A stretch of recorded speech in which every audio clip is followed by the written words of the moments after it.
Mvutano wa kisiasa umeibuka kati ya naibu rais Profesa Kithure Kindiki na kiongozi wa chama cha Wiper Kalonzo Musyoka, huku siasa za eneo la Ukambani zikianza kuchacha kuelekea uchaguzi wa mwaka wa 2027.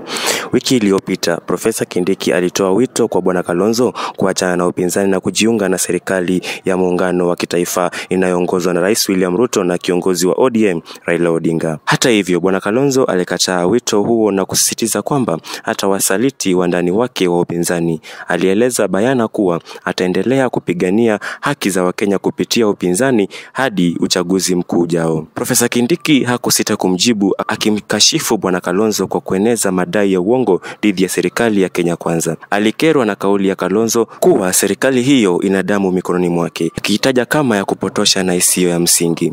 Kiongozi huyo wa Wiper alieleza kushangazwa na ukimya wa Kindiki kuhusu mauaji ya vijana wa kizazi cha Gen Z iliyotokea mwaka jana, wakati ambapo profesa huyo alikuwa waziri wa usalama wa ndani. Alisema ni jambo la kusikitisha kuwa hadi leo Kindiki hajawahi kuwaomba radhi vijana hao wala familia zao. Katika ziara yake ya siku zaidi ya 10 Ukambani wiki iliyopita, Profesa Kindiki alihudhuria hafla mbalimbali za kuchangia maendeleo ya vikundi vya wanawake na vijana, huku akiwasihi wakazi wa eneo hilo waunge mkono serikali na kuachana upinzani.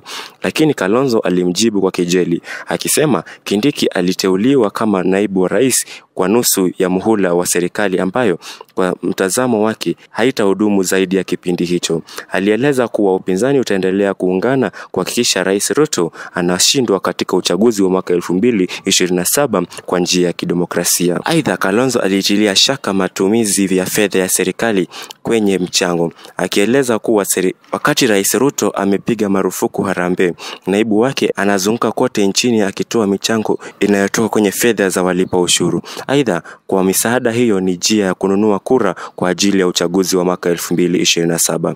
Katika majibu yake, Profesa Kindiki alisisitiza kuwa hana tatizo ikiwa Kalonzo hataki kushirikiana naye, lakini akaonya kuwa hata sita kumkabili moja kwa moja iwapo ataendelea kueneza uongo kumuhusu, akisisitiza kuwa nia yake ni kuunganisha nchi na kutoa huduma kwa Wakenya bila ubaguzi.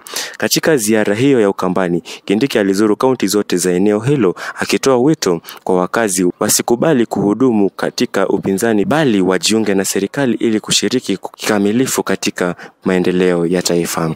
Nikiripotia Simon Mark Media, jina langu ni Simon Mark.